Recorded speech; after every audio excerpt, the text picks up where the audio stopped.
Hello, Australia. Tim Dwyer here from South Australia. Australia, this is a short presentation on lies, deception and dishonour. What you will see here are recorded facts in history. From this day forward, do not ever say, I did not know.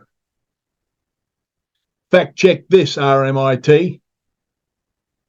Everyone in Australia now knows that we have a constitution. It's been in the news every day of the week for about a month, and it'll continue to do so.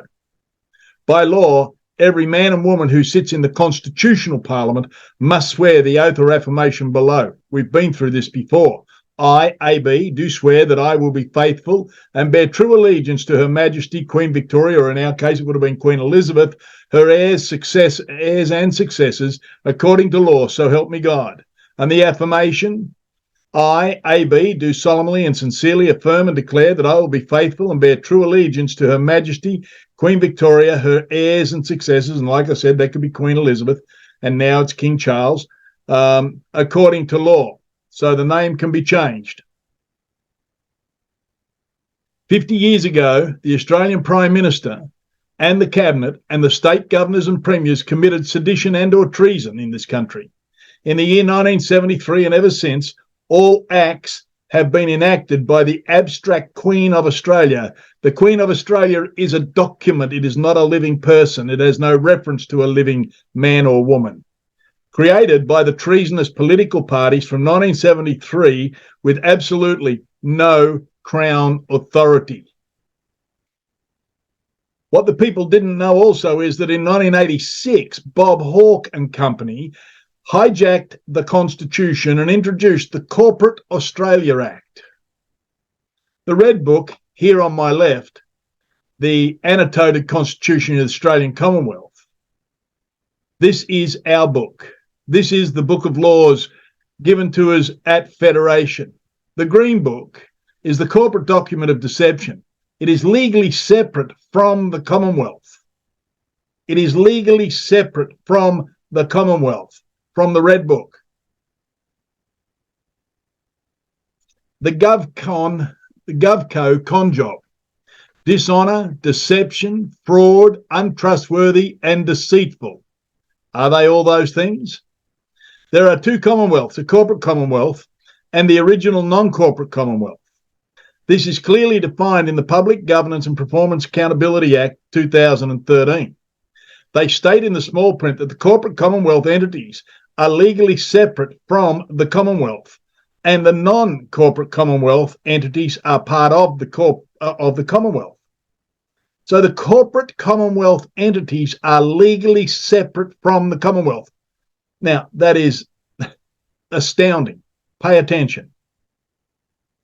Now, remember, they have to swear the lawful oath. So if we listen closely to what's coming, the oath or affirmation of office must include the following to actually have any authority within our non-corporate constitution. We've been through that. I just read it before. Please listen to this. I, Julia Eileen Gillard, do solemnly and sincerely affirm and declare that I will well and truly serve the Commonwealth of Australia, her land and her people in the office of Prime Minister. Let's listen to the next one. Your Excellency, I present the Honourable Kevin Rudd MP to be sworn in as Prime Minister. Mr. Rudd, good morning. I invite you to take and subscribe the oath of office as Prime Minister.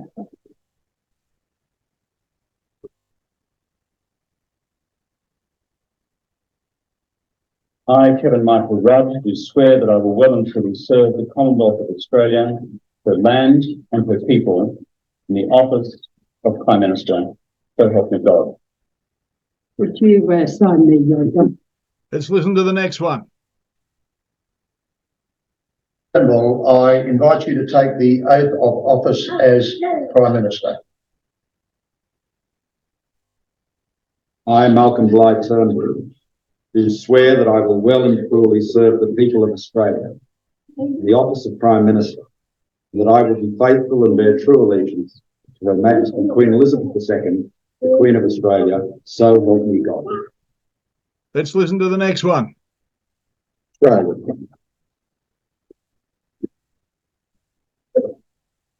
I, Scott John Morrison, do swear that I will well and truly serve the people of Australia in the office of Prime Minister, and that I will be faithful and bear true allegiance to Her Majesty Queen Elizabeth II, Queen of Australia, so help me God. Let's listen to the next one. I present the Honourable Anthony Albanese to be sworn in to the office of Prime Minister.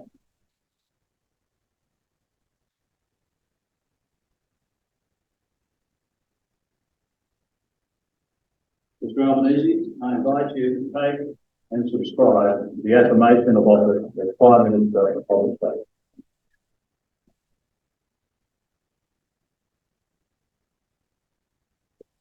I, Anthony Norman Albanese, do solemnly and sincerely affirm and declare that I will well and truly serve the Commonwealth of Australia, her land and her people in the office of Prime Minister.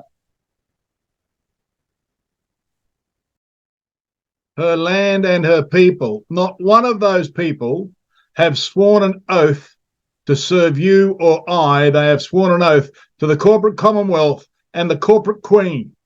Ladies and gentlemen, lies, deception, fraud, sleight of hand, call it what you like. It is just plain dishonourable. Let's have a little listen to this. The people who stand with me on this stage, I regard as giants. Tom.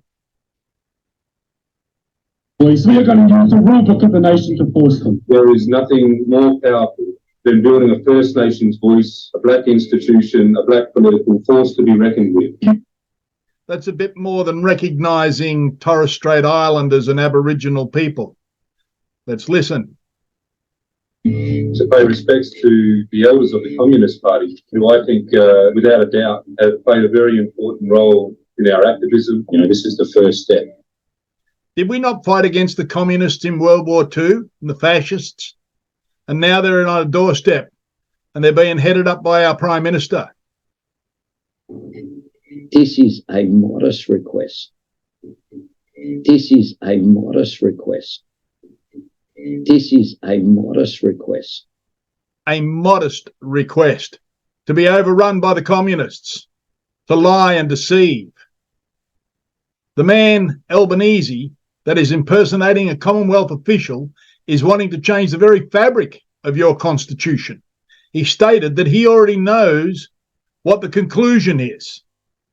Before the referendum is had, this man said in public that he knew what the conclusion is. Let's listen and pay attention. They know the Uluru Statement from the Heart is one page, not hundreds of pages. What are the other 25 pages? I've read them. What are they? What they are is a record of meetings. Some of them, they're records of the big lead up that happened. Do you agree with most of what is said in those 25 pages? I haven't read it. You haven't read it? There's 120 pages. Why would I? I know what the conclusion is. Did you hear that? He knows what the conclusion is. He knows what the conclusion is. Is it rigged? Without a vote, how can he know the conclusion? Ladies and gentlemen, if you're in public office, you should be beyond reproach. Your morals, your ethics, your honesty. You stand on your honour, as we all should do in life as it is. Without a vote, how could he know the conclusion? There is not one lawful oath or affirmation amongst any of them. We have the Freedom of Information document, as you know. And did anyone tell you about this? Did they tell you about the two Commonwealths? The corporate Commonwealth entities are legally separate from our Commonwealth. Every government department has an ABN. It's a corporate. It's not part of the actual Commonwealth as laid out in the 1901 Proclaimed and Gazetted Constitution. It is a corporation being run by corporate entities of nefarious types from places not in Australia. Our Red Book is the foundation of the law in this country. The Green Book is a corporate document of deception, legally separate from the Commonwealth. You and I are in the Commonwealth. Is it time to withdraw your consent to be ruled over by unlawful, dishonourable people? Is this lawful or is it deception? This is the referendum question. A proposed law to alter the Constitution to recognise the First Peoples of Australia, establishing an Aboriginal and Torres Strait Islanders' voice. Do you approve of this proposed legislation? Well, be careful. If you say yes, you're saying yes to the Communist Party. If you say yes, you're talking about a black nation of politics, a separate parliament, and perhaps, if you've read the document, even a separate black state organised in Australia. Deception and unlawful. This is the actual question. In recognition of Aboriginal Torres Strait Islander people as the First Peoples of Australia, there shall be a body called the Aboriginal Torres Strait Islander Voice. The Aboriginal Torres Strait Islanders' voice may make representation to Parliament and to the executive government, I wish you and I could do that, of the Commonwealth on matters relating to Aboriginal Torres Strait Islanders people and so on. Remember, 1.5 million people went to Canberra to have their voice heard, and they're as deaf as bricks. All they did was do damage to the people. Okay, moving right along. Ladies and gentlemen, my question to you is this. Do you want to continue to be ruled over by unlawful, dishonest, dishonourable people, or have you had an absolute gutsful? My name's Tim Dwyer from South Australia. I do love this country and I will protect it. Ladies and gentlemen, thank you for listening. Thank you for watching. I'll see you soon.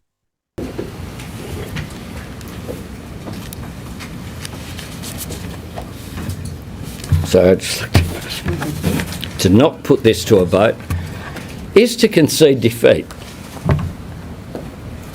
You only win when you run on the field and engage. And let me tell you, my government is engaged. We're all in.